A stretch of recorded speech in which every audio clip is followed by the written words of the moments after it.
शुरुआत करते हैं अपने क्वेश्चंस की, फिर वहीं से जहां पे हमने छोड़ा था। और ये क्वेश्चंस आपके लिए बड़े इंपॉर्टेंट होने वाले हैं। बेसिकली जो मैंने क्वेश्चंस यहाँ पे लिए हैं इस पर्टिकुलर चैप्टर में, इस पर्टिकुलर वीडियो में, ऑब्वियसली वे ऐसे क्वेश्चंस हैं जो डिफरेंट कोटेशंस हैं, स्टेटमेंट्स हैं, एक प्रेज के वे में, that have been spoken for William Shakespeare.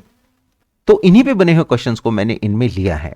तो चलिए गाइस, शुरुआत करते हैं अपने क्वेश्चंस की, जो कि बड़े इंपॉर्टेंट हैं यूपी एग्जाम के लिए, चाहे वो टीजीटी है, पीजीटी है, या फिर DSSB, एनवीएस, केवीएस एटसेट्रा। सारे ही टीजीटी पीजीटी एग्जाम के लिए ये बड़े ही जबरदस्त हैं, इवन यूजीसी नेट।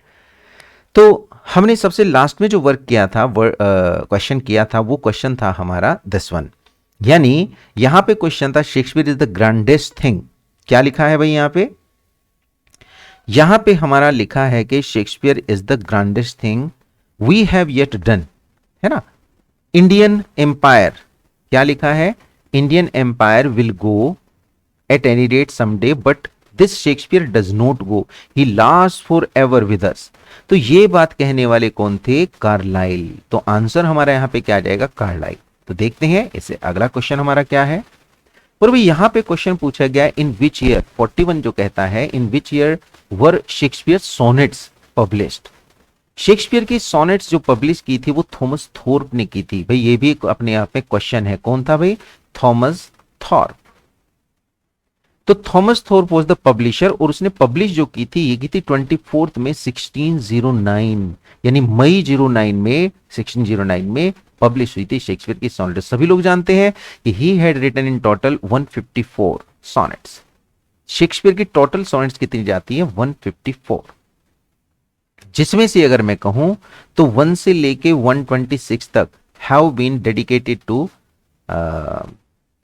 WH यानी विलियम हर्बर्ट, जबकि 127 से लेके 154 तक total have been to dark lady. Dark lady, और ये डार्क लेडी ऐसा समझा जाता है कि वो द मैरी फिल्टन। कौन थी भाई? मैरी फिल्टन। बाकी यहां पे क्यास हैं खाली कि वो एक कॉर्टियर थी और वो मैरी फिल्टन थी, बट पक्का कुछ भी नहीं है। बढ़ते हैं हम अगले क्वेश्चन की तरफ। 42 कहता है for what is the phrase the mouse trap. अब जरा इस क्वेश्चन को देखो, माउस ट्रैप ये एक फ्रेज है और यूज की गई है शेक्सपियर के हैमलेट में। अब यहां पे एक क्वेश्चन पूछा है कि भाई ये दिखाती क्या है, इसका वहां पे मतलब क्या है? क्या ये हैमलेट की ट्रेजिक फ्लॉ है, यानी जिसे हैमर्शिया कहते हैं हम, या फिर घोस्ट ऑफ हैमलेट्स फादर है, या फिर play with in the play है हैमलेट में, या फिर हैमलेट का कॉन्शियंस है? गाइज मैं आपको बता दूं, माउस ट्रैप जो वर्ड यूज किया गया था, it was a play with in play. Play with in the play in Hamlet was the mouse trap. और ये माउस ट्रैप बेसिकली काहे के लिए था? क्योंकि जो घोस्ट था हैमलेट के फादर का, वो बार बार हैमलेट को कह रहा था कि भाई तुम्हें बदला लेना है, यू हैव टू एवेंज। किससे एवेंज लेना है? ऑब्वियसली क्लॉडियस से, जो कि हैमलेट का अंकल है, यानी हैमलेट के फादर का छोटा भाई। और इसी क्लॉडियस ने मर्डर किया है इसके फादर का। तो बार बार, लेकिन ये कंफर्म नहीं हो पाता, ये कैसे मान ले कि भाई उसने मर्डर किया है। तो यहां पे ये प्ले करता है माउस ट्रैप, ये बिल्कुल ऐसा प्ले करता है जिसमें वही सीन दिखाए जाते हैं एग्जैक्टली जिस तरह से फादर को मारा गया था। और ये क्लॉडियस को पकड़ भी लेता है, क्योंकि क्लॉडियस जब देखता है कि वही सीन प्ले हो रहे हैं बिल्कुल उसी तरह से, तो वो वहां से उठ के एकदम से अजीबोगरीब तरीके से निकल लेता है। इस बात से कंफर्म हो जाता है हैमलेट को कि हाँ, Claudius has done this wrong, यानी कि मर्डर किसने किया है? क्लॉडियस ने। तो भी माउस ट्रैप यहां पे प्ले विद इन प्ले हमारा वर्क करेगा। बढ़ते हैं अगले क्वेश्चन की तरफ। और यहां पे 43 कहते हैं कि life is but a walking shadow. जिंदगी कुछ और नहीं है, खाली एक वॉकिंग शेडो है। अ पुअर प्लेयर, मीनिंगलेस है, that strut and frets his hour upon the stage, यानी कि जिसमें लोग आते जाते, लोग और प्राणी सारे के सारे स्टेज पे अपने घंटों को पूरा करते हैं, and then is heard no more, और फिर उनको कभी भी याद नहीं किया जाता। प्यारे बच्चों, मैं सबको बता दूं कि हमेशा हम इसी उलझन में रहते हैं कि 4 लोग क्या कहेंगे, 4 लोग क्या कहेंगे, हम यही दिक्कत में रहते हैं। लेकिन हकीकत में मैं बताऊं तो आप अपना बढ़िया से वर्क करते रहो, जितना बेस्ट कर सकते हो, जो आप बेस्ट कर सकते हो वो करो, चाहे वो सिंगिंग है, चाहे वो आर्ट है, चाहे वो डांस है, एनीथिंग माइट बी, क्योंकि अब पॉसिबिलिटीज बहुत ज्यादा हैं। ये जो हमारा टाइम चल रहा है 21st सेंचुरी है और भाई जबरदस्त है।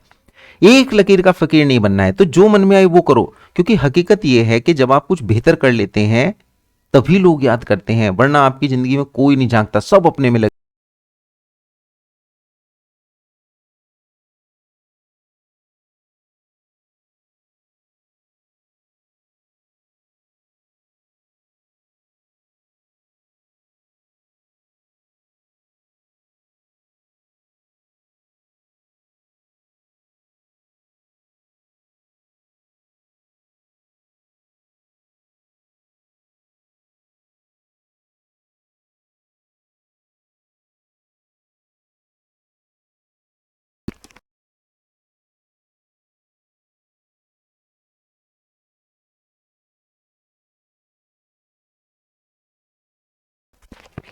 तो माइक में कुछ प्रॉब्लम यहाँ पे दिख रही है, इसको ठीक कर लिया है मैंने, देखते हैं इसमें क्या प्रॉब्लम आ गई है। तो अभी मैं आपको बता दूं, इसका मीन्स ये बना कि भाई ये लाइन आती कहाँ पे, तो गाइज मैं बता दूं ये आती है मैकबेथ में, और इस लाइन को बोलते भी मैकबेथ है, यानी मैकबेथ, इस मैकबेथ जो ग्रेट ट्रेजेडी है उसका हीरो है, और यही इस लाइन को बोलता है कि life is but a walking shadow, यानी लाइफ जो है वो एक तरह से मीनिंगलेस है, बस प्लेयर आते हैं, अपना घंटे पूरे करते हैं स्टेज पे, और फिर उनको कोई भी याद नहीं करता। चलते हैं अगले क्वेश्चन की तरफ 44 में, और देखते हैं अदर्स अबाइड अवर क्वेश्चन, है ना, दाउ आर्ट फ्री, यानी दूसरे जो हैं वो अपने क्वेश्चन को या अपनी आर्ट से हमें लगभग बांधते हैं, लेकिन उसकी आर्ट जो है फ्री है। We ask and ask thou smilest and art still out topping knowledge, यानी यहां पे जो बात की गई है वो बात की गई है एक्सीलेंस की, किसकी, शेक्सपियर की, कि भाई उसकी आर्ट जो है वो तो फ्री है, वो किसी में बंधी नहीं है। तो ये प्रेज जो शेक्सपियर की है ये बेसिकली की किसने, क्या ये हैजलिट ने की, मैथ्यू आर्नोल्ड ने की, कॉलरिज ने, या भाई टेनिशन ने? तो गाइज मैं बता दूं ये मैथ्यू आर्नोल्ड हैं। मैथ्यू आर्नोल्ड शेक्सपियर की प्रेज करते हैं कि दाउ आर्ट फ्री, उसकी आर्ट ऐसी थी जो फ्री थी किसी भी बाउंडेशन से, किसी भी रूल रेगुलेशन से, और वो जबरदस्त थी, इसीलिए शेक्सपियर ने वर्ल्ड में अपना नाम किया। He had been the national bard of England. बढ़ते हैं हम अगले क्वेश्चन की तरफ। 45 क्वेश्चन में कहता है soul of the age, the applause delight the wonder of our stage, my Shakespeare rise up. Guys ध्यान से देखो, ये भी एक प्रेज है शेक्सपियर की, लेकिन क्वेश्चन पूछा है वर्ड्स हैं किसके, बेन जॉनसन के, स्पेंसर के, ड्राइडन के, या फिर डॉक्टर जॉनसन के? मैं आपको बता दूं एक वर्क लिखा गया था, in the memory of, in the memory of mister Shakespeare, in the memory of mister Shakespeare. और प्यारे बच्चों ये जो वर्क है किसी और का नहीं बल्कि बेन जॉनसन का है, मैंने आपको ऑलरेडी बताया है, बेन जॉनसन उनके लगभग कॉन्टेम्परेरी थे, और भाई इनके जो वर्क थे, दो वर्क, एक था सेजानस इज फॉल और दूसरा था every man in his humour, इसमें शेक्सपियर ने एक्ट भी किया था। और बेन जॉनसन के बारे में है कि he was the very first poet laureate, unofficial थे बट वो पोएट लॉरिएट थे सबसे पहले।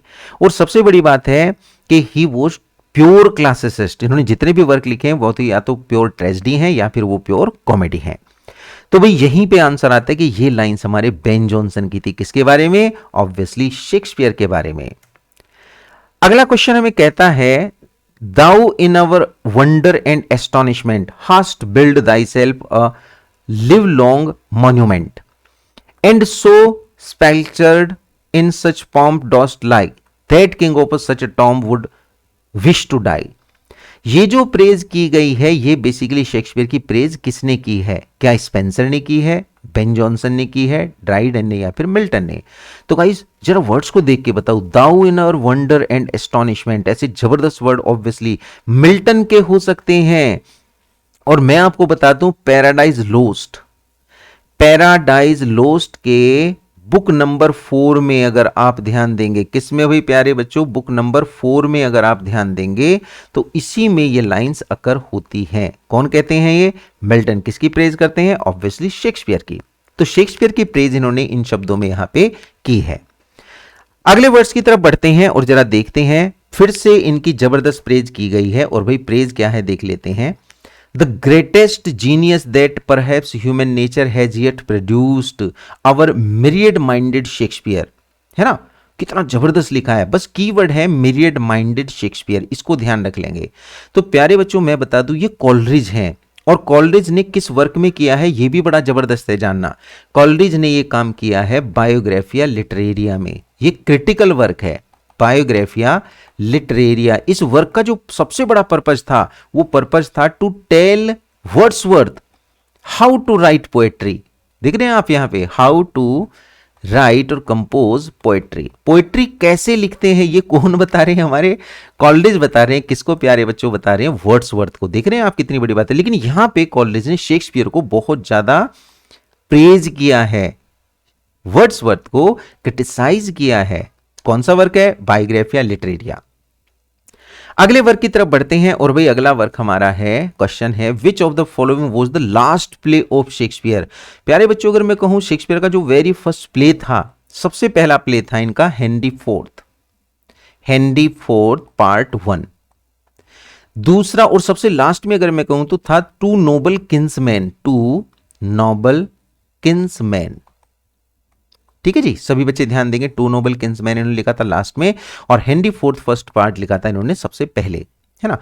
लेकिन यहां पे जो पूछा सिम्बेलिन, विंटर्स टेल, टेम्पेस्ट और भाई पेरिकल्स, इसमें टेम्पेस्ट आएगा। ये लगभग लिखा गया था 1611-12 के अराउंड में।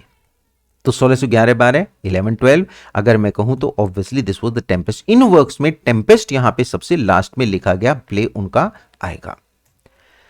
क्वेश्चन नंबर 49 हमें कहता है कि this one the rarer action is in virtue than in vengeance.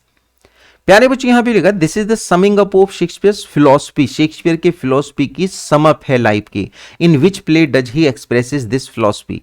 किस में कहते हैं, हैमलेट में कहते हैं, ट्वेल्थ नाइट में, विंटर्स टेल में, या फिर टेम्पेस्ट में। इसका मीन्स क्या बना कि भाई the rare action is in virtue. Virtue में सबसे बड़ा एक्शन है, ना कि वेंजियंस, बदले में।